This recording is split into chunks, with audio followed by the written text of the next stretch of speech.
para falar disso, eu vou convidar ele, que é mestre em varejo pela FGV, graduado em publicidade e propaganda pela FAP, tem 25 anos nas costas aí de experiência em projetos focados no uso de dados, é professor convidado da ISPM, da FGV, da Escola Superior de E-Commerce, aqui do Universo do E-Commerce Brasil, junto com a Live University, e é co-CEO da DP6, uma consultoria de Marketing Analytics, Data Science e métricas para marketing. Com vocês, Leonardo Nares. Uma salva de palmas para ele, por favor. Obrigado, Vilela. Obrigado, Nasser. Valeu.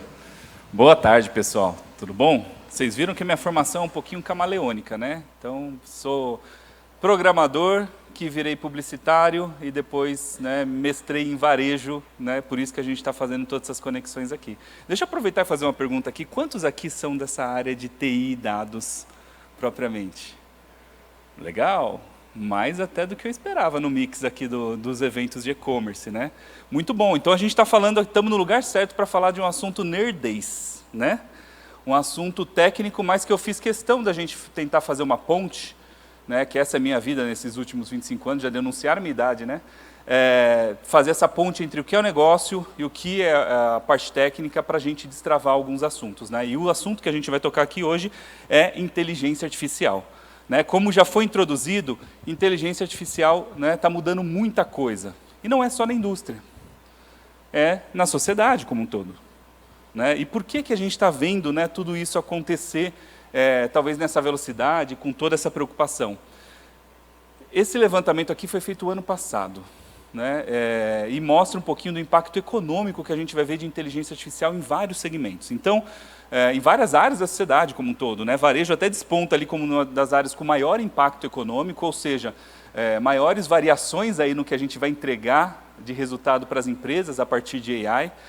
Mas a gente está vendo isso em todas as áreas. Né? Em todas as áreas tem ali alguma composição que vai levar a gente a chegar nesse $1 trilhão que vai mudar a economia nesses próximos anos. Tá? A gente não sabe ainda se vai ser em 3 anos, em 10 anos, porque a gente, né, falha miseravelmente quando a gente faz essas previsões de novas tecnologias. Né? Mas essa adoção já começou. E para a gente olhar né, como é que isso está impactando nos nossos negócios, e quando a gente fala de AI, né, de inteligência artificial, a gente tem que separar um pouquinho o que é, né, a IA que a gente está citando aqui. Porque há muito tempo a gente já conhece o sistema de recomendação de produto da Amazon, no Netflix. Né? Isso é inteligência artificial ou não é? É inteligência artificial, é machine learning, é uma área que vem sendo desenvolvida desde 1940, quando começaram a criar os primeiros modelos lá de redes neurais. Mas ganhou essa popularidade, virou aquela curva ascendente que a gente vê aqui, né, em 2021, 2022, quando o ChatGPT lançou o modelo, né, 3, o modelo 3.5, que aí virou, né, aquele bafafá, porque agora parecia que a máquina ia dominar o planeta, né, de tão inteligente que parecia ser. E essa é a diferença que a gente está vendo. Os modelos de inteligência artificial que a gente usava no passado para fazer recomendação de produto, para fazer forecasting, para fazer várias outras automações na indústria também, são o que a gente chama de IA preditiva. Aquela IA que se baseia em exemplos, né, e faz previsões para o futuro, mas que não entendia muito bem a nossa linguagem. Né? Quem conversava com esses modelos eram programadores, programadoras, cientistas de dados, né? Engenheiros e engenheiras de dados. Já a IA generativa é essa que a gente vê que consegue conversar com a gente, baseada nos modelos de linguagem, que consegue entender imagem, consegue entender vídeo, consegue entender texto, né, e conversar aí com a gente. Quando a gente começa a separar, a gente vê a distância, né, da adoção, porque esses modelos já mais consolidados já estão ali na frente, na indústria, na administração, né, nos serviços, tudo que a gente executa já tem um pouquinho de sistemas inteligentes. Mas a IA generativa está chegando. Né, em várias das áreas que a gente trabalha aqui, já está respondendo por metade, 1/3, né, às vezes inicialmente ali 1/4, do que né, a gente toca no dia a dia aí de atividades. E essa adoção, né, que já tem começado, ela é baseada num anseio, né, da nossa gestão, do nosso negócio, de querer mais produtividade, de querer mais resultado. Esse gráfico da esquerda aqui, né, ele mostra uma visão de 2020. Eu fiz questão de trazer ele de 2020 porque olha o que a indústria procurava de casos de uso para implementar IA em 2020. Era controle de qualidade, né, era gestão de estoque, era gestão de inventário de produtos, por exemplo, né? Ou outras atividades ali que a gente geralmente até colocava mais a IA preditiva para fazer. Quando a gente começa a ver, nesse gráfico da direita aqui, os casos de uso que estão sendo pensados para aplicação de AI na indústria ou nos outros segmentos, a gente já vê isso mudando para, peraí, eu posso monitorar eventos, melhorar meu controle de qualidade, mas eu também posso procurar documentos. Eu posso receber, né, feedbacks, eu posso conversar com a máquina de outra maneira. Então, essa expansão dessa adoção vem porque os casos de uso estão sendo evoluídos de acordo com o que a gente está entendendo das possibilidades da inteligência artificial. Né? Mais uma perguntinha aqui. Quantos já usam aí o ChatGPT, Gemini, Copilot nos seus dia a dias? Olha, já está aqui pelo DataLeo, está 80% no mínimo. Né? Depois que abaixou um pouquinho, aí a gente fica um pouco em dúvida da margem de erro. Mas já está excepcionalmente grande. Mesma pergunta ano passado ia ser metade. Mesma pergunta 2 anos atrás era quase ninguém. Né? Então é uma velocidade incrível e que a gente vai aprendendo.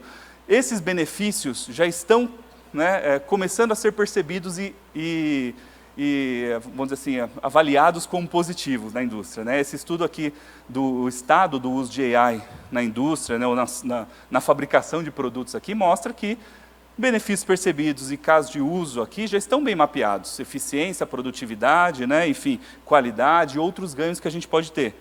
Mas o estudo também mostra o quê? Quais são as barreiras para isso não ser maior? Se todo mundo está achando que a gente vai melhorar, por exemplo, a eficiência, 44%, né, acha que a gente vai melhorar a eficiência, tá, mas por que todo mundo não adota, então? Temos barreiras, concordam? Quantos aqui já conseguiram implementar uma arquitetura parecida com o que o André mostrou agora, nas suas empresas? De dados, não estou nem falando de AI ainda. Né? É difícil, não é? Né? Quase quando a gente vê as apresentações do André, a gente fica, cara, eu quero uma estrutura dessa, eu quero, né, o Databricks bem implementado assim, eu quero todo esse processo híbrido, descentralizado, mas descentralizado. Mas a gente sabe que tem barreiras organizacionais, tem barreiras técnicas para a gente executar isso nas empresas, né? E é um desafio. E é por isso que a gente ficou com essa missão, né? Quando me chamaram para a gente falar aqui, né, a gente chegou à conclusão que, bom, a gente precisa clarear um pouquinho esse caminho para adotar em mais escala.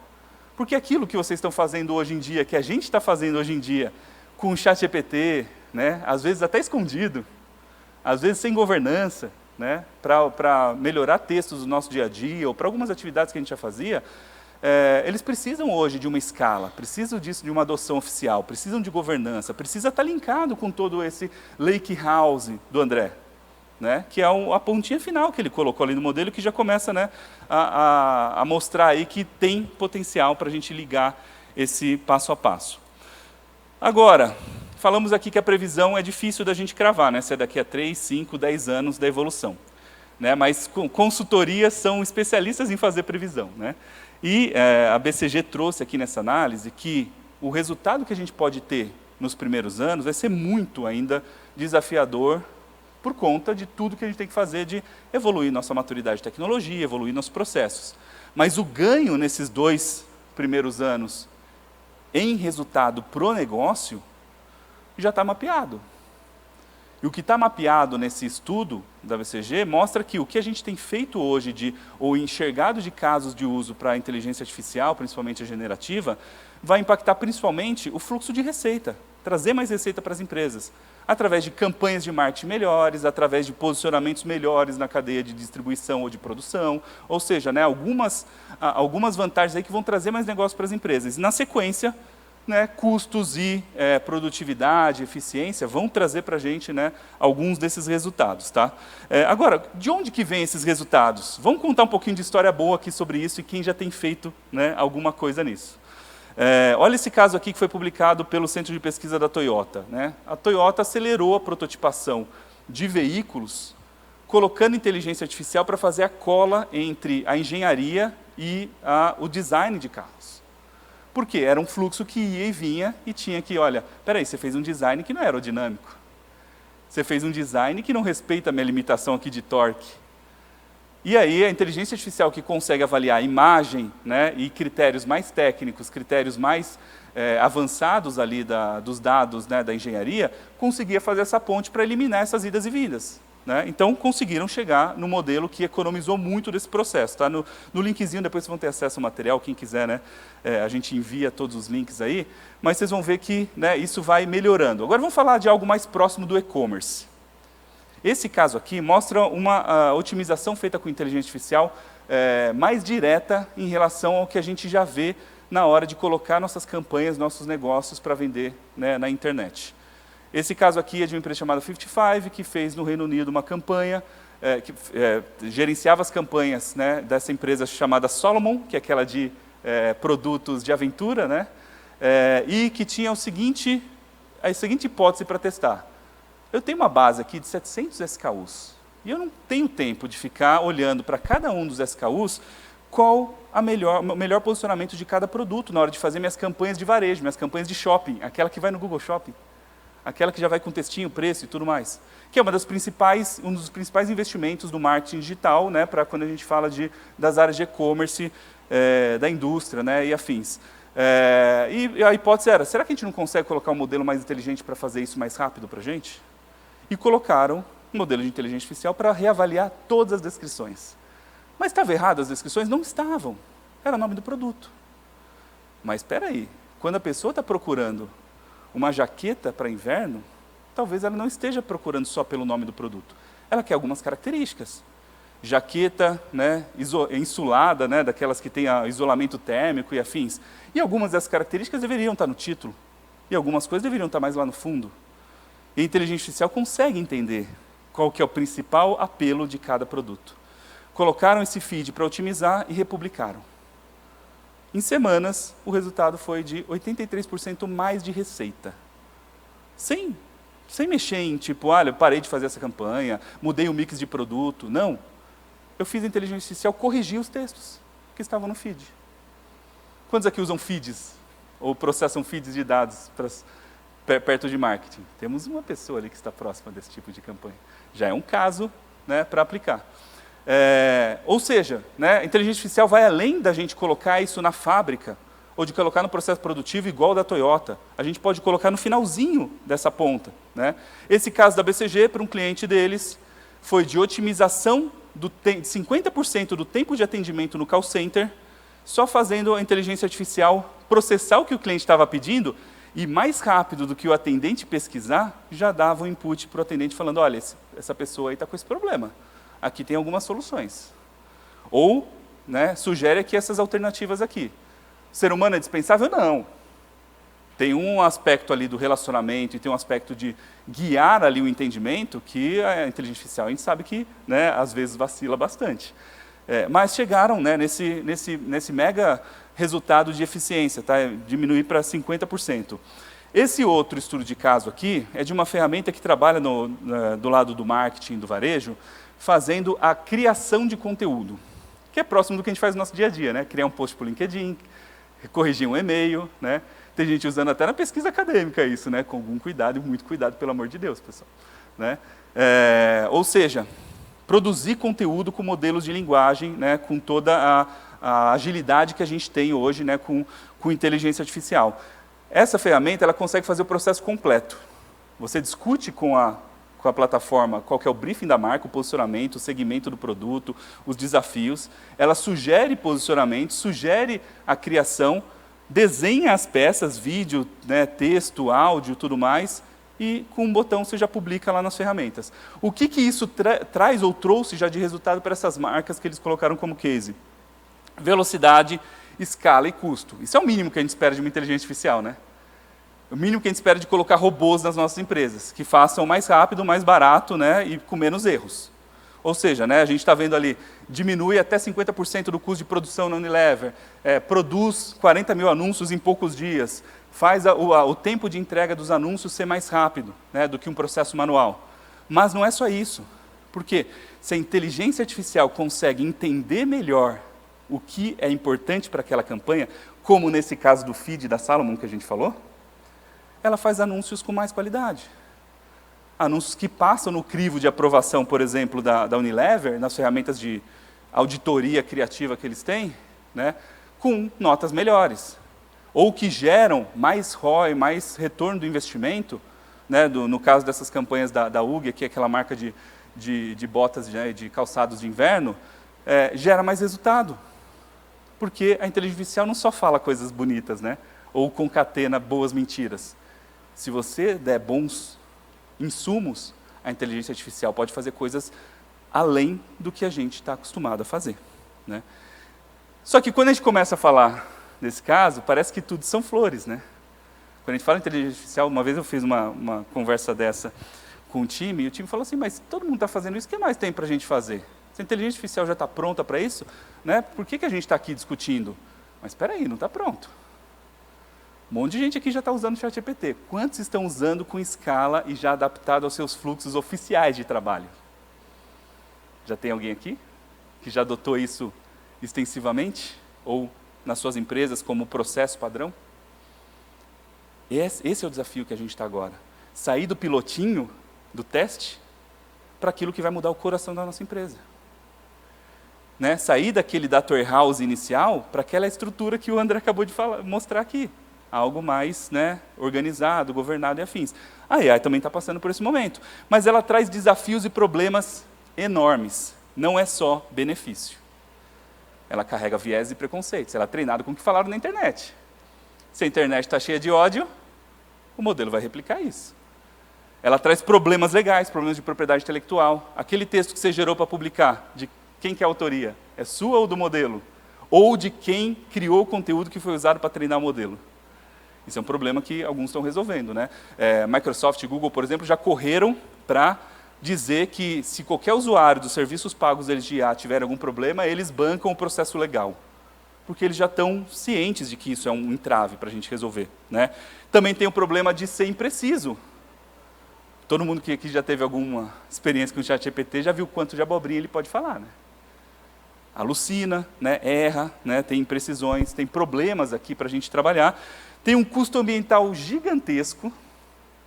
Já viram essa estatística, né? De que cada promptzinho, cada palavrinha que ele gera ali nos seus prompts, a cada 5, mais ou menos, é uma garrafinha de água utilizada. Né? Imagina, a gente não está podendo gastar água assim, né? E cada vez que a gente brinca ali com o modelo, a gente está gastando isso. Né? Ou seja, onde isso aqui vai parar que a gente precisa lidar. E um desafio, né, mais próximo do que a gente está falando aqui, que é de integração em tecnologia de dados. Não é a mesma coisa fazer estruturas de dados para os sistemas inteligentes que a gente tem hoje, do que era fazer para os sistemas anteriores, de IA preditiva ou dos modelos tradicionais de BI, de Analytics. Né? E é disso que a gente vai falar. Tá? A inteligência, às vezes, nem parece inteligente. Né? Já fizeram esse teste?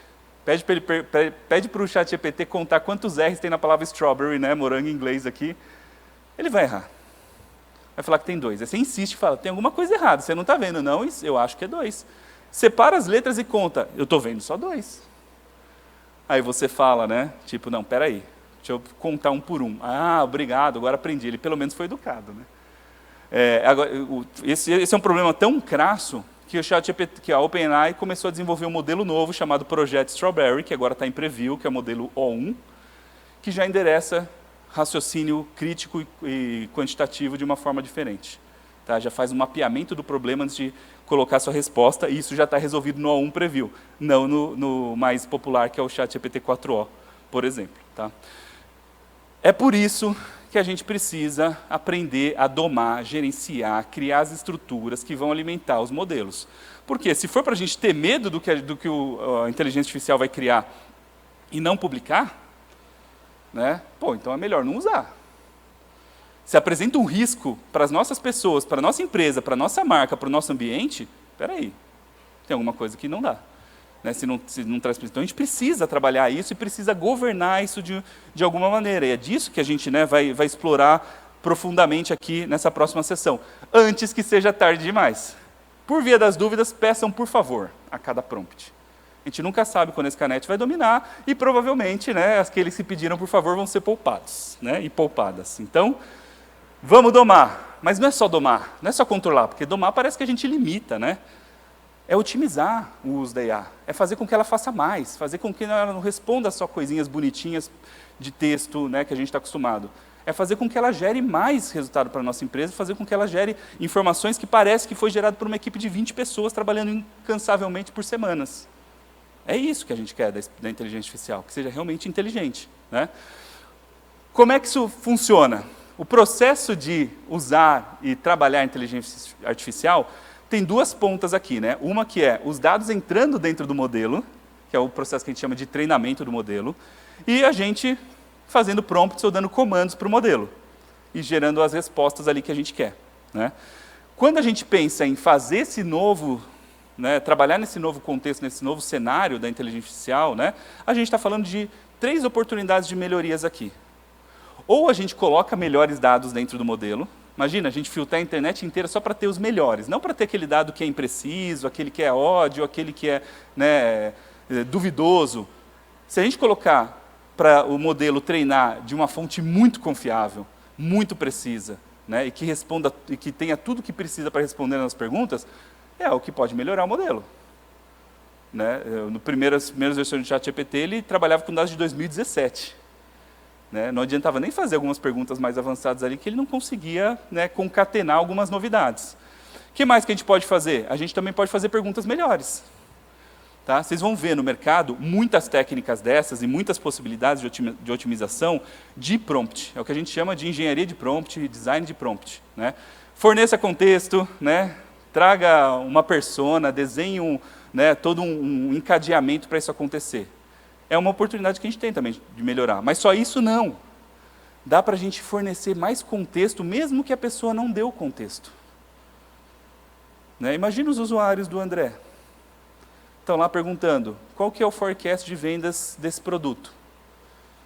Aí a inteligência artificial vai falar assim, tá, bom, olhando, né, para o que a gente conhece desse produto aqui, eu acho que ele vai crescer, porque a economia está crescendo tanto. Você fala, não, mas espera aí, eu tenho um histórico de vendas desse produto. Por que não passar esse contexto do negócio que a gente tem dentro de casa para o modelo bebê?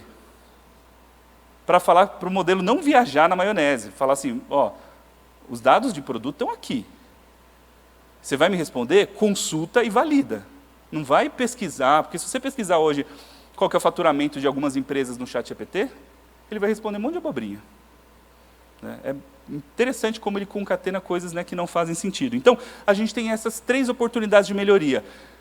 E aqui eu trouxe 3 técnicas que podem ser usadas, que são usadas hoje em dia, né, nesses projetos, para a gente estender esse potencial e para resolver esses problemas, para trazer essas melhorias que a gente quer.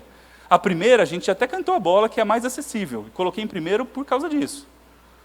Né? Não sei se vocês já experimentaram algumas técnicas dessa, mas se você falar assim, em vez de pedir para o ChatGPT, né, corrija esse texto para mim. Se você falar assim, olha, você é o editor de um grande jornal de negócios, e você está recebendo muitos textos, e você tem que otimizar os textos que você recebe para uma audiência de executivos e executivas, para profissionais da área de tecnologia. Quando você dá esse contexto e coloca o ChatGPT num papel, muda tudo. Ele parece que impersona aquele personagem, né, e começa a trabalhar diferente. Existem outras técnicas de você dar exemplos. No seu prompt, você pode colocar assim, por exemplo, né, quero que você faça assim, assado nesse caso. E quero que você me traga uma tabela, mas uma tabela compilada, não uma tabela agregada, não uma tabela de dado por dado. Quando você vai especificando em detalhes, fazendo o design do prompt, você consegue resultados muito, mas muito melhores. Né? E isso acaba gerando impacto. Tanto que alguns exemplos, né, que a gente vê no mercado de pessoas utilizando modelos piores com melhores prompts, né, geram, eventualmente, resultados mais precisos do que você fazer uma pergunta ruim para um modelo ultra avançado. Se você perguntar com um prompt bem feito para o ChatGPT 3.5 versus você perguntar uma pergunta ruim, mal estruturada para o modelo mais novo, 4O, o mais estruturado ganha, na maioria das vezes. Porque você direciona a estatística ali por dentro do modelo para acontecer. Tá? Segunda técnica, fine tuning. Fine tuning, eu resumiria assim, ao invés de você usar o ChatGPT ou esses modelos do que já foi treinado, você treinar um ChatGPT para chamar de seu. Você treinar com seus dados. Ao invés de procurar na internet inteira, você deixa ele procurar na internet para estabelecer a linguagem, para aprender a falar inglês, português, espanhol, alemão e tudo mais. Mas você pode colocar os dados da sua empresa e falar, aprende sobre a minha empresa. Só que fazer esse tipo de retreinamento exige que a gente execute o programa de treinamento dos modelos. E isso custa muito. Né? Então, é uma técnica que é legal, mas ela tem algumas desvantagens, que a gente já vai falar. Já o RAG, que é geração aumentada, né, a partir de consultas aqui, é uma extensão dos modelos que a gente já tem, fazendo um mix entre dar um prompt melhor com um contexto melhor. Você faz uma programação para que o processo seu de pesquisa e resultado seja baseado em fatos reais. Seja baseado no seu histórico de vendas daquele produto, seja baseado no histórico da sua marca, seja baseado nos problemas da sua indústria. Né? É mais ou menos assim quando a gente desenha. O engenharia de prompt é simples, a gente melhora a nossa entrada ali para o sistema. Né? O Fine Tuning, a gente incrementa o modelo de inteligência artificial com os nossos dados privados, ou com dados especializados, não necessariamente são privados, são públicos eventualmente, mas a gente falou, olha, não bebe da internet inteira, bebe só daqui, ó. É daqui que vai vir sua resposta. Né? E aí você pergunta normalmente para o modelo. O RAG, ele é um pouquinho diferente. Quando a pessoa faz uma pergunta, você intercepta aquilo, pega aquilo, aí você faz uma busca num banco de dados seu, para identificar quais são as informações mais relevantes para o modelo enxergar uma resposta para isso que a gente está precisando. É o histórico de produto, é o guia da marca, é o histórico de falhas da planta, de produção. Você elenca alguns documentos ali, fotos, imagens, texto, o que for, e anexa no e-mail para o modelo de inteligência artificial. E aí o modelo fala, você me deu agora uma instrução melhor. O RAG, algumas pessoas falam, né, é como fazer prova com consulta. É muito melhor, né? Vai depender, lógico, da qualidade da sua consulta. Né? Se você levar uma notinha ali igual uma colinha, é uma coisa. Se você levar 3 enciclopédias ali, imagina, né? Você pode ter um resultado muito melhor na prova. Tá? E eu costumo comparar com o tipo de liderança que às vezes a gente vê nas empresas. Né? Algumas pessoas aqui já tiveram experiências com lideranças que chegaram, olha, sua tarefa é essa, se vira. Né? E algumas pessoas já tiveram experiência com, olha, a tarefa é essa, tal pessoa sabe tudo disso, aqui está o banco de dados do que você precisa, aqui está o acesso que você precisa para os documentos, aqui está o planejamento estratégico da empresa, e aqui está tudo que a gente fez parecido nos últimos anos. Quem vai ter melhor resultado, vocês acham? Segundo, né? Melhor onboarding, melhor acesso aos dados, né? E isso faz toda a diferença. O RAG é isso. Né? O processo de aumento e geração aqui é isso. Só que vocês estão vendo uma coisinha ali interessante, ó, que os nossos dados privados, antes de serem anexados para o modelo na hora de enviar, eles passam por um processo aqui. Ó. Vou colocar até em zoom para todo mundo ver aqui. Ó. Isso daqui faz toda a diferença no negócio. Tá? Antes de avançar, só vou falar para vocês, olha, fazer o prompt é o mais acessível. Né? Reajustar, né, não tem tanto custo aqui para a gente trabalhar, nem tanto impacto. Repassar o modelo, né, retreinar o modelo, exige muito recurso computacional e ambiental. Demora alguns dias para retreinar modelos complexos, às vezes. Né? Já o RAG, ele fica no meio do caminho. Você consegue trazer menor custo de processamento, menor impacto, mas escalar esse entendimento de contexto, além de mudar o prompt só. Só que ele tem esse passo no meio do caminho aqui que a gente acabou de falar. Os seus dados, eles não podem ser fornecidos diretamente do jeito que eles estão. Para colocar dado nesse contexto, para os sistemas de inteligência artificial processarem, tem que ser algo que dê performance de consulta e que consiga processar conceitos de inteligência de uma forma diferente. Né? Vou tentar materializar isso para vocês aqui na sequência de como isso funciona. Por quê? São novas estruturas, são novas tecnologias. Imagina que na hora de eu gravar um banco de dados para fazer essa consulta em tempo real, antes de passar para o modelo, isso tem que ser executável em milésimos de segundos. Só que materiais eu vou colocar para serem anexados aqui no modelo? Vou colocar texto, vídeo, imagem, banco de dados, vários tipos de dados diferentes. Como é que eu coloco tudo isso no mesmo banco de dados? Tem um monte de tecnologia aqui. Já imagino o nó na cabeça aqui surgindo. Eu vou armazenar o anexo puro no banco de dados. O PDF ali. Vou salvar num S3 e referenciar os links aqui para o nosso Lakehouse, né, fornecer o acesso e depois o modelo bebe ali direto, como se fosse anexar o arquivo. Mas isso não vai dar velocidade. Na hora que você fizer uma consulta, imagina, minutos até converter todos os PDFs para texto, até a gente conseguir usar, né? Ou seja, isso tem que ser feito antes. Tem que ser feita uma transformação das imagens, do áudio, do texto, do vídeo, dos documentos, do PDF, para formatos em que eu faço uma consulta e venha em milésimos de segundos algo muito relevante. Tá? E geralmente isso é feito através de uma técnica chamada vetorização. Vetorização é algo mágico, porque na hora que a gente vê isso acontecendo, parece que muda tudo no nosso processo de análise de dados. Tá? Imagina eu fazer a seguinte pergunta. O primeiro caso que eu fiz isso foi há 10 anos, quando a gente estava vendo alguns casos de uso para implementar, né, procura e informação, né, com AI um pouco mais avançado. E o demo que a gente trabalhou era o seguinte: milhares de currículos foram subidos para o banco de dados, e a gente pesquisou como empresa assim, tá, então encontra para mim quais são os currículos de desenvolvedor front-end sênior. Apareceu um monte. Alguns estavam escrito desenvolvedor front-end sênior. Vários estavam escrito developer ninja, né? Ou JavaScript ninja. E aí que você fala, por que esse aqui apareceu na busca? Como é que o sistema sabe que JavaScript ninja é um desenvolvedor front-end sênior?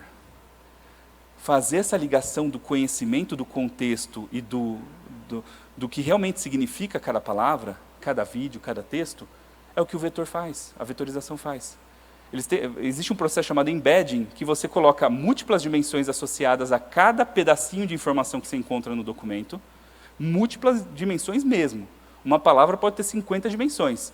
Cor, contexto, área de conhecimento e afins. Ele faz isso automático, com estatística, e quando você procura, né, alguma coisa, como por exemplo, procura um kitten, né, em inglês, procura um felino ou um gatinho. Ele sabe que aquela área de conhecimento está próxima de cachorro, lobo, gato. Está mais próximo de gato do que de cachorro. Como é que ele sabe essa similaridade se ninguém ensinou? Porque o processo de embedding, ele pega todas essas dimensões e começa a atribuir. Se você subir foto de gatinho, ele vai achar também. Então, um banco de dados vetorizado, né, ou de grafos, né, que é uma das opções aqui já mais avançadas para a gente trabalhar nisso, ele consegue estabelecer essas relações entre as entidades, entre conhecimento. E é isso que o modelo de inteligência consegue beber melhor. Se você perguntar agora para o modelo de inteligência artificial, me dê os melhores atributos para esse produto, ele vai procurar o que já conhece da linguagem, vai procurar o que conhece daquele produto, mas na hora que ele procurar o que conhece daquele produto, ele vai ver diferenciais no relatório, nas campanhas e afins, que vão ser imagem, foto e afins, e em milissegundos ele vai achar tudo que tem a ver com aquele contexto e fornecer essas informações valiosas para o modelo de inteligência artificial. Porque não adianta você fornecer a sua empresa inteira como contexto. Vale mais a gente retreinar o modelo, se for isso. Mas para ser mais dinâmico, mais ágil, eu tenho que fazer um filtro. Modelo de inteligência artificial, eu quero essa resposta aqui. Mas, para isso, você vai precisar desses documentos aqui que são chave. O resto não interessa para você, porque não é ligado nas outras áreas de conhecimento. Mas ele precisa entender essa relação em milissegundos. E um banco de dados vetorizado faz isso. É um processo muito útil, né, e necessário para os sistemas de inteligência artificial operarem para a gente ganhar escala. Isso faz com que o modelo não alucine, que o modelo alucine menos, pelo menos. Que ele ganhe precisão, que ele se baseie em fatos reais, é o chamado grounding, né, que ele se baseie em dados corretos sobre o que a gente está tentando avaliar. E aí você consegue colocar isso em escala. Você consegue limitar, né, o erro que o modelo pode trazer. Tá? Então, esse processo tem sido um dos mais úteis para fazer. E isso vai exigir que a gente adote tecnologias diferentes. Imagina naquele stack do André, naquela perninha final que ele colocou AI Feature Store, vai estar alguma coisa dessas. Vai estar um banco de dados de grafo, de vetor, para armazenar documentos, e que tenham essa capacidade, né? Alguns nomes já são mais conhecidos, outros estão se adaptando, e outros são totalmente novos, né? Mas traz essa capacidade. É algo que começou a crescer nos últimos anos. Tanto o conhecimento sobre esse tipo de tecnologia, quanto o potencial de realmente adoção. Tá? A Bain Company, por exemplo, está avaliando que nos próximos 3 anos vamos crescer 30% a 35% o gasto em bancos de dados vetorizados para inteligência artificial, tá? Para conseguir chegar naquela escala que a gente falou antes. Tá? E isso, em algum momento, não é só feito customizadamente. Essa aqui é uma startup brasileira, né, que está fazendo um trabalho desse de fazer o processo de treinar um modelo, converter vetorizado, né, e fazer tudo isso acontecer no caminho completo para você fazer perguntas e obter respostas melhores como um produto. Você conecta seu banco de dados ali, seu Google Cloud, seu Amazon, conecta seus documentos, uma API, seu relatório e estabelece alguns agentes de análise. E através desses endpoints, dessas APIs, ou através até do WhatsApp, eles têm uma integração lá com o WhatsApp, você faz uma pergunta, ele já consulta o banco de dados vetorizado, já te traz uma resposta muito mais precisa do que você teria buscando o modelo ChatGPT. E eles usam por trás, para entender a pergunta ali, ChatGPT, Gemini, eles usam os modelos de linguagem, né, mais tradicionais ou disponíveis através de APIs, só que integrados com esse banco de dados vetorizado. Tá? Então é algo que a gente vai ver cada vez mais soluções virem um pouquinho mais automatizadas para que isso aconteça. Algumas das tecnologias que a gente já viu de banco de dados, por exemplo, aqui que o André mostrou, já vão trazer essa extensão também. Você quer fazer um banco de dados vetorizado para armazenar os documentos e para fazer o seu processo RAG aqui acontecer? Né? E isso acaba mudando tudo. Por quê? Para a gente extrair o real valor do que a gente precisa para IA, a gente tem que fugir desses dois primeiros passos aqui que alguns já fizeram. A mágica da AI. Vou te mostrar aqui um caso legal. Aqueles cases que a gente mostrou são isso. É um caso legal, um caso que já tem uma escala, como foi o caso da Salomon, que já tem um impacto, só que, na hora que a gente vai olhando para como isso vai gerar resultado para a empresa, isso tem que entrar em uma produtividade. Aquela otimização que foi feita ali do feed é legal. É legal porque é feita muito rápido, muito ágil e gera um resultado palpável. Mas as tecnologias que eu tinha antes de text mine e NLP, eu conseguia fazer aquilo também. Ia demorar um pouquinho mais. Mas onde é que a gente ganha esse salto, né, muito maior? Quando a gente redesenha processos, redesenha a adoção e muda como a gente executa até chegar no lucro, na rentabilidade que está prevista lá. Tá? Então, esse é um ponto crucial para a gente começar a entender como sair do piloto, né, para a nossa escala e para impactar nosso negócio. Tá? Já estamos aqui no finalzinho, terminamos nosso tempo, mas eu trouxe isso aqui para a gente não esquecer. Né? O que está acontecendo os modelos estão mudando muita coisa, trazendo muitos benefícios, mas problemas de imprecisão, problemas éticos, problemas sociais vêm, né, a reboque. Para a gente resolver esses problemas ou gerar impacto para a empresa, a gente precisa aplicar algumas técnicas e novas tecnologias. Eu trouxe aqui 3 exemplos, né, de engenharia, fine tuning e RAG que pode acelerar. Para isso, a gente precisa de novas estruturas de tecnologia e base de dados. Isso aqui não é um bicho de 7 cabeças para quem é de TI. Né? Isso aqui é só mais uma tecnologia. A gente está acostumado tanto, né? A gente usava MySQL há muito tempo atrás, usava Access, né? Database Access há décadas atrás. E hoje em dia a gente já está em Databricks, Lakehouse, né? Olha o potencial que a gente tem aqui. E para adquirir esse conhecimento, né? E adquirir esse conhecimento vai permitir a gente chegar onde a gente quer no resultado do negócio, escalar e tudo isso acontecer. Né? Tem um ponto que é crucial, que para tudo isso acontecer precisa de pessoas. Adotar nova tecnologia, adquirir esse conhecimento, isso não vai acontecer se a gente não tiver uma equipe que priorize isso, que estude isso, né? Que realmente conheça o que é necessário para a gente fazer essa mudança. Então, depois, né, a gente pode até conversar com o André em mais detalhes, mas toda essa estrutura que ele montou, tem um timaço lá de pessoas fazendo cada uma das etapas. E isso é importante. À medida que a gente vai chegando agora na liderança de várias equipes ou áreas dessas, né, nas nossas empresas, não esqueçam de que a pecinha que fica ali habilitando tudo isso, o lado humano dessa história, que vai fazer esse resultado acontecer. Né? Por mais que você tenha requisitos de tecnologia, você ainda precisa, né, de pessoas reais. Combinado? Valeu, pessoal. Acho que a gente tem mais um tempinho, ou não? Temos? Uma pergunta? Vamos lá, Léo. Você viu como que casou a anterior com essa, né? Ficou uma evolução, né? Muito bem bolado. Quem quiser participar da conversa, só levantar a mão e o microfone vai até vocês, fechou? Léo, assim, se tem uma coisa que otimiza LLM em geral, é contexto, né? Para você usar IA generativa de jeito eficiente. Sem contexto, fica só naquela história ali de requisição no prompt, né? O que a gente mais usa hoje em quem está bem aprimorado nisso é o fine tuning em geral, mas o RAG ele é muito mais sofisticado. Mas às vezes o camarada que está aqui sentado aqui pensando, tá, mas e aí, como é que eu começo esse negócio? Como é que eu vendo essa ideia culturalmente dentro da minha empresa, né? Como é que eu boto isso dentro do CAPEX? Tá ligado o que eu estou falando? Com certeza. Que dica que você dá para esse cara começar a dar esses primeiros passos, assim, mudar um pouco esse... Para já ir para esse lado do RAG com mais propriedade, né? Sim. Acho que tem 2 caminhos aí. Já começam a surgir algumas soluções dessas automatizadas, como o caso da startup que eu falei, do My Data Agent ali, que já tem um caminho de RAG ali já pré-pronto, né? Esse é um dos caminhos, né? Você começar uma escala baseada numa adoção de novas ferramentas e afins, né? Às vezes acelera o processo. A outra já existem alguns padrões começando a se desenvolver, né? O que, por exemplo, permite 99% dos processos de RAG acontecerem no mundo é uma biblioteca Python chamada LangChain, que faz o encadeamento de modelos de linguagem. Quem for...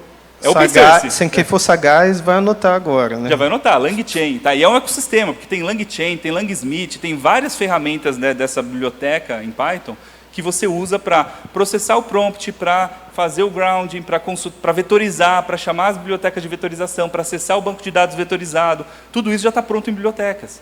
Então, para acelerar isso, né, eu acho que o melhor caminho é começar a brincar com essas possibilidades que o ecossistema já traz. O Meta tem um open source de LLM muito bom, né? O Llama, que em qualquer empresa consegue usar, o mini, o grande, todos, né? O Llama com o LangChain faz miséria em vários casos, né? E tem banco de dados vetorizado open source. O Keydrant lá, que é um dos que a gente falou, é open source também, né? Então, tem possibilidades, eu falaria para ou pilotar ferramentas de mercado que estão produtificando isso, ou ir para os projetos open source que são acessíveis e a gente já consegue implementar com mais agilidade também. Ou seja, não precisa inventar muito a roda. Nesse momento, a gente está com tem uma lista de fornecedores a cada dia aumentando mais nesse esquema, e fora a comunidade por si só também. Sim. Que está crescendo culturalmente absurdamente. É isso, e as grandes empresas que já têm contrato com algumas dessas soluções, tipo Databricks, Neo4j e afins, tem módulos lá dentro que já fazem alguns desses processos. Dá eventualmente para você só estender ou adotar algum que eles já disponibilizaram. Pode ser um caminho também. Não, temos fechou. alguém? É isso, não? Não? Temos aqui. Boa.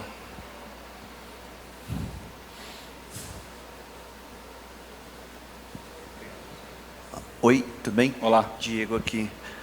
Primeiramente, parabéns aí, foi muito boa a palestra. Obrigado.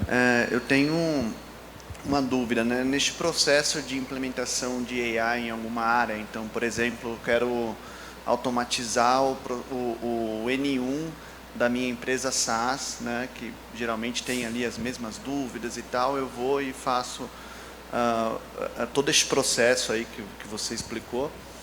Mas como que eu consigo implementar uma camada de qualidade, né? Então, e também como eu consigo evitar que o AI talvez responda algo ali que esteja impreciso. Isso eu acho que é um desafio muito grande, porque às vezes você está ali treinando o AI ou fazendo alguma implementação ali para ele conseguir resolver algum problema, começa a explorar algumas amostras ali, ele reage muito bem, mas e depois aquilo em escala? Como que eu consigo mensurar e medir a qualidade das respostas, do trabalho que ele está fazendo? Legal.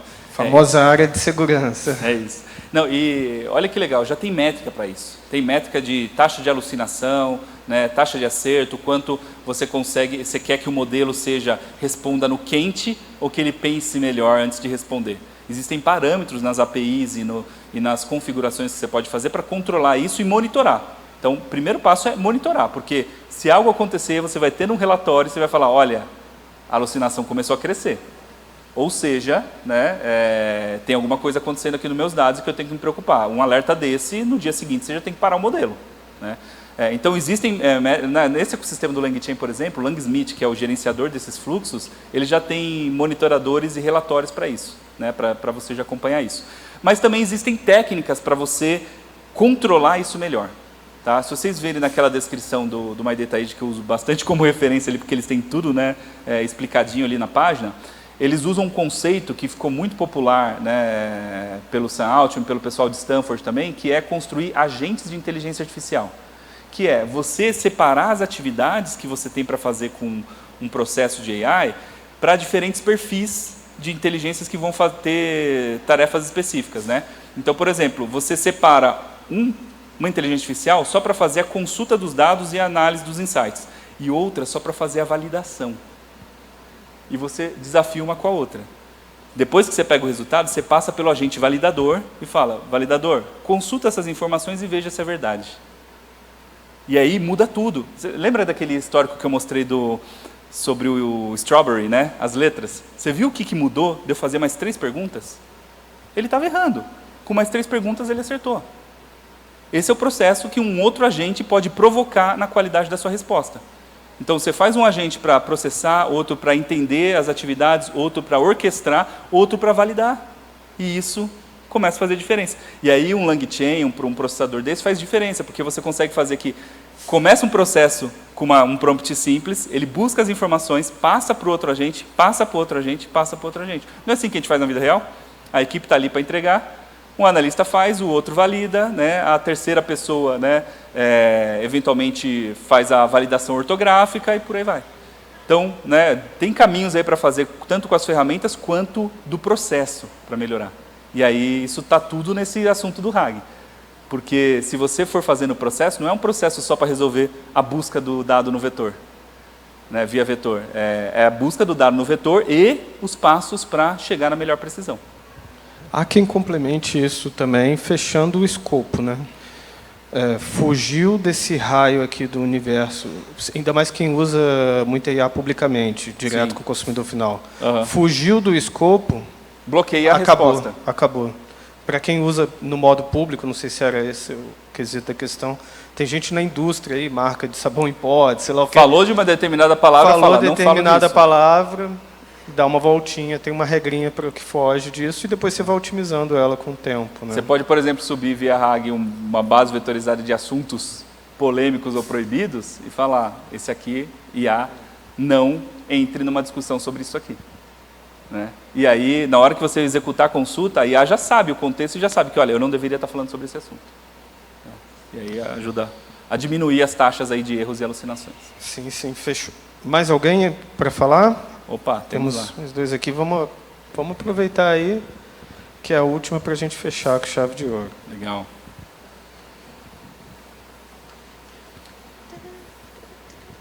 Cadê? Aqui? Parabéns pela apresentação. Obrigado. Eu tenho uma dúvida que com relação ao seguinte, na empresa que eu trabalho, a gente tem uma estratégia de dados usando Databricks e o Snowflake. Você falou da vetorização, eu queria entender, nesses casos, qual que é a sua recomendação para construir essa base mais dinâmica para ativação do IA?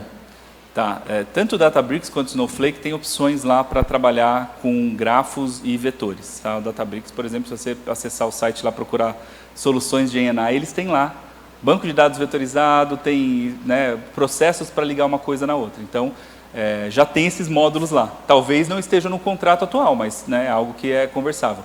O Snowflake também. O Snowflake ele tem falado desse assunto também, tem algumas opções, mas o Databricks eu acho que está um pouquinho mais servido disso. E tem uma tecnologia, para quem já quer, né, dar um passo além, chamada Neo4j, que é um banco de dados geralmente utilizado para grafos, né, para análises de conceitos baseado em network analysis, né? Só que isso tem sido, às vezes, até mais performático do que o banco de dados vetorizado, porque os conceitos que são gerenciados via grafos de conhecimento, às vezes são mais precisos do que esse multidimensionamento automático do vetor. Né? Então, o vetor vai resolver 90%. O grafo com vetor vai resolver 99%. Né? Então, essa Neo4j é uma das que está levando essa mensagem para o mercado, olha, trabalhe RAG, mas com grafos e vetor também. Tínhamos mais um aqui, é isso? Tem um aqui, ó. Ah, Tem lá também. É. Ah, só levanta a mão aqui para saber, para ela... Aqui, ó. Aí, isso. Aí já vai no próximo depois, para não esquecer. Obrigado. Parabéns pela apresentação. Realmente, esse é um assunto que a gente está bem no começo, né? Muito a ser desbravado. A minha questão é na parte de negócios. A gente imagina realmente que a implantação do AI numa empresa, a gente imagina que seja numa empresa de grande porte, que tenha toda a estrutura, né?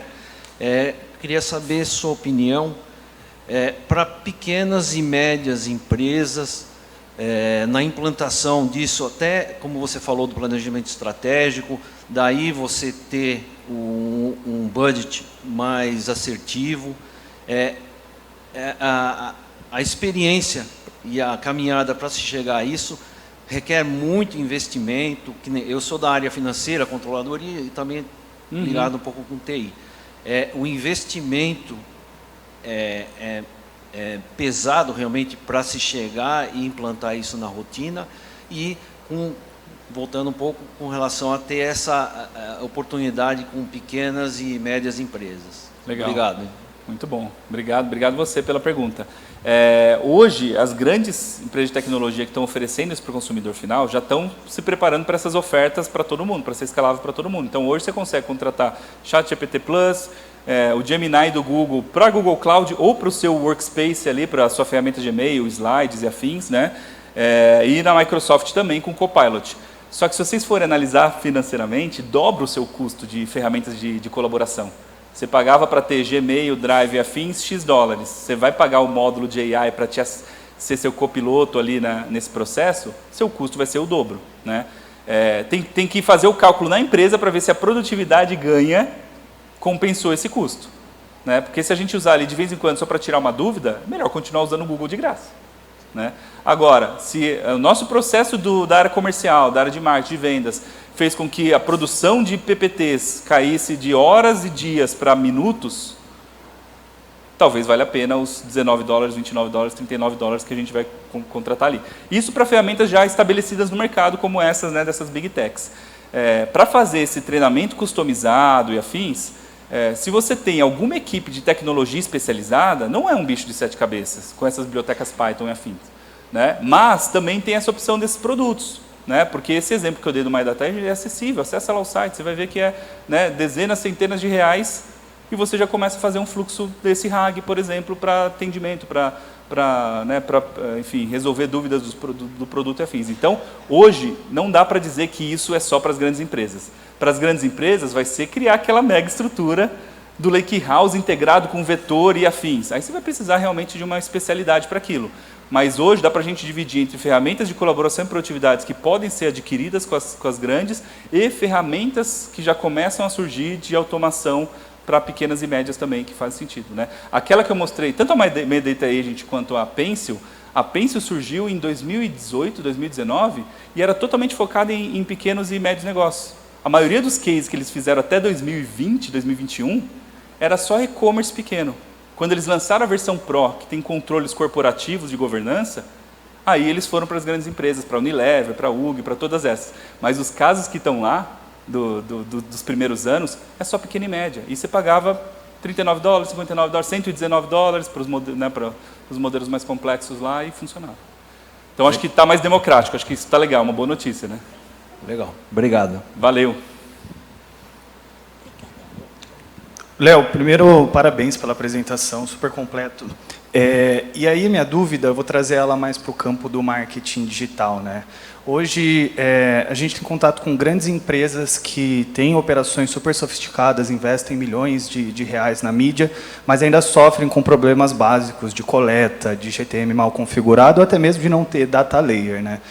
E aí a minha dúvida é muito em relação a qual a sua visão sobre a maturidade do mercado brasileiro e o que falta para a gente conseguir democratizar, de fato, todo esse uso prático, né, dentro da cadeia de valor que você colocou ali, aquele terceiro pilar, o que falta para as empresas conseguirem chegar ali e realmente começar a ver o valor prático do uso da inteligência artificial e não ficar só arranhando superfície. Ah, legal. Eu acho que é um caminho de evolução natural, né? Às vezes a gente quer pular logo para essa escala e se a gente não fizer o primeiro caso de uso, o primeiro piloto, quem vai acreditar na gente, né? Então a gente precisa provar valor. Então aqueles passos iniciais não é onde a gente quer estacionar, mas eles são necessários, né? Então se a gente não fez um caso de uso desse ainda, precisa fazer, sabe? E aí em cada área que a gente quer impactar. Então na área do marketing digital, como é que é o meu processo de otimização de SEO? Né? Tem um monte de área no SEO que eu posso otimizar, para buscar as palavras, para otimizar conteúdo, para refazer as páginas, né? E se a gente fizer um piloto e falar, olha, por um mês eu vou fazer assim e comparar o tempo gasto e a produtividade e a qualidade do resultado gerado, me gerou 30% a mais, eu já tenho o caso pronto, caso de negócio. O que eu vou fazer? Agora eu vou fazer o ano inteiro assim. E aí já muda tudo. Muda por quê? A gente vai precisar das mesmas pessoas se a gente for fazer o ano inteiro? Talvez não. A gente vai precisar das mesmas tecnologias? Não. Talvez eu tenha que tirar tecnologias, contratar pessoas, ou vice-versa, tirar pessoas e contratar tecnologias. E aí essa mudança vai acontecer. Então precisa do caso, precisa do piloto para chegar no resultado e depois começar a adotar. O que não pode, depois de fazer o caso e ter o negócio ali respondendo, é não começar a ganhar essa escala com a tecnologia. Porque se a gente for fazer isso o ano inteiro, eu vou ficar copiando e colando prompt no ChatGPT o ano inteiro? Ou eu vou ter uma ferramentinha que sobe todos os meus PDFs de produto, a minha base de dados, e eu faço a pergunta, ele já faz isso mês a mês, o relatório automático. Depois do primeiro caso, do primeiro piloto, primeiro mês, segundo mês, terceiro mês, a gente já tem que automatizar isso, né? Então, para essa democratização acontecer, acho que a gente tem que começar a ter essa visão do caso de uso, caso de negócio, e depois começar a escalar. E aí, começar a escalar é desafiador, né? Porque, imagina, é aprovar novos budgets, é mudança de área, é contratar pessoas ou demitir pessoas, né? Quem aqui tem uma autonomia para fazer isso sem perguntar para ninguém nas empresas? Hoje é difícil. Precisamos perguntar para um monte de gente e ter a coragem, né? Porque às vezes você fica ali incerto e você fala, não, então não vou fazer isso com tudo, vou fazer só com metade. Tá? Isso em SEO, por exemplo, isso na criação de conteúdo, né? Nessa criação de peças, por exemplo, já dá para fazer algumas substituições hoje do que é feito manual, porque a ferramenta consegue fazer, né? Que mais? Dá para fazer no atendimento ao cliente, né? Nos chats de atendimento, já dá para trocar por ferramentas mais inteligentes, dá para a gente fazer na área de análise de dados. Então imagina que o que o André mostrou de descentralizar BI, imagina que na pontinha final, além de você dar a possibilidade da pessoa, cada um criar seu relatório, você também pode dar um chat que a pessoa pergunta e o dado vem a partir do chat. Dá para fazer isso. Conecta via RAG o seu banco de dados e na hora que você fizer uma pergunta, ele converte o SQL, faz a pergunta, traz num gráfico para você. Né? Imagina o quanto tempo você ganha de não ter que fazer 15 gráficos todo mês. Você faz 15 perguntas e já tem aquilo pronto. Né? Então tem evolução possível em sites, tem evolução possível em criação, tem evolução possível em outras áreas como SEO também. Né? Mas a gente precisa das duas etapas, tá? Não substitui. Não é porque a gente quer mirar naquela lá da frente que a gente não vai fazer o caso de uso pilotinho. Ele é importante, mas não dá para ficar estacionado ali. Senão, aquela história, né? Você vai fazer um mega modelo para gerar um resultado pequenininho ali. Legal. Léo, muito bom. Obrigado. Para quem não sabe, o Léo ele também é conselheiro da curadoria do E-Commerce Brasil. Então, obrigado mesmo. Uma salva de palmas para o Léo. Obrigado, pessoal. Obrigado, Léo. Pessoal, 2 recadinhos para vocês, para a gente finalizar. Léo, vem cá tirar uma foto comigo.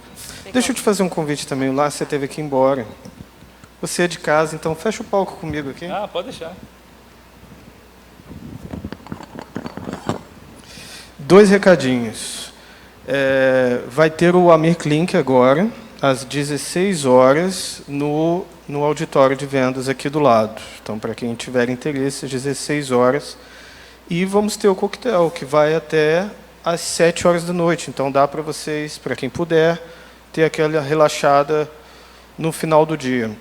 Léo, hoje eu falei aqui, cara, com o BASF sobre jornada do agronegócio, falamos com a Veleda, falamos com a Dexco, com o André Villamar conectando com o seu conteúdo, um nível muito alto de curadoria, que é uma exigência do nosso amigo Rodrigo Nasser, né? Sempre um nível muito alto de empresas presentes e do nível técnico também. E acho que conseguimos entregar. O que você achou até o momento que você viu no evento? Eu achei sensacional, porque é um assunto difícil da gente conectar, né? Tecnologia num evento de negócios, mas olha quantas pessoas de tecnologia estavam aqui hoje.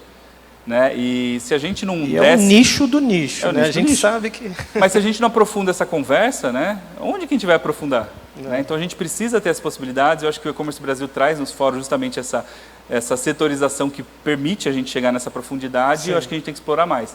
Não podemos, né, ter medo de parecer nerdez quando a gente fala da tecnologia, né? Isso acaba sendo minha paixão, mesmo que eu tenha ido para a área de negócio em alguns momentos. E acho que a gente conseguiu conectar isso bem, né? Porque na hora que a gente vai falar da arquitetura, mas falar de como isso foi implementado e organizado, né? O case do André, eu falo em todo lugar, que era impressionante o que ele criou e como isso está materializando. Mas não só ele, né? Os outros também. A gente vê, né, tudo que foi apresentado hoje como altíssima qualidade e que precisa expor. Se não abrir o capô, quem vai acreditar? Né? Vira a apresentação de PowerPoint de vendedor, né? Do tipo, às vezes você compra, às vezes você não compra, às vezes você fica satisfeito, às vezes não fica satisfeito. E não é uma sorte, né? É trabalho. Eu fico feliz que o E-Commerce Brasil dá para quem acompanha os eventos sempre, dá essa oportunidade da gente apresentar esse nível mais profundo de técnica. Eu sei que tem outros elementos, outros assuntos que são muito atraentes, né? A solução mais pronta, são todos assuntos muito importantes, mas é legal que a gente sempre tem esse palco, esse momento mais profundo, etc. E quem sabe pegar ali... Com certeza. Não é? Quem sabe pega e faz muito bem posteriormente. Eu me surpreendi, porque quando a gente conversou aqui, não, mas espera aí, esse público talvez esteja mais alinhado com o público geral, que é mais negócio. Eu perguntei aqui, todo mundo de TI, né? A maioria de TI, pelo menos, não dá para dizer todo mundo, mas legal. Então é isso. Muito obrigado a quem ficou aqui presente até o final com a gente. Aproveita aí o resto do evento. Amir Blink na sequência, 16 horas. Coquetel no final do dia até às 19. Um abraço a todos, pessoal. Obrigado. Até mais.